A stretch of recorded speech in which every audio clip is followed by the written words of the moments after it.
Tutela del sistema ambientale. La Giunta di Palazzo Trissino dà il via libera all'iter della variante urbanistica per le aree di Gogna e le cosiddette aree FRM, ovvero quelle zone ad elevato interesse ambientale, come l'area a sud del futuro Parco della Pace lungo il Bacchiglione o ancora l'area a nord-est in corrispondenza dell'asta fluviale dell'Astichello. Interveniamo in maniera importante in modo tale che in certe zone, appunto le FRM, non sia nemmeno più possibile avere quelle interferenze del piano casa piuttosto che di altre norme per evitare delle costruzioni in giro per il nostro territorio, vista la qualità del tessuto ambientale delle FRM.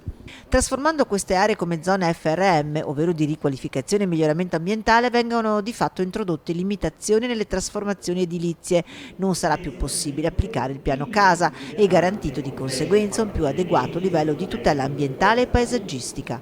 La variante, redatta in collaborazione con il servizio ambiente del comune e che ora dovrà passare l'esame del Consiglio Comunale, trasforma inoltre i 3 boschi urbani di Carpaneda, Ponte del Quarelo e di Villa Guiccioli da aree rurali in aree per spazi pubblici a parco e per il gioco e lo sport.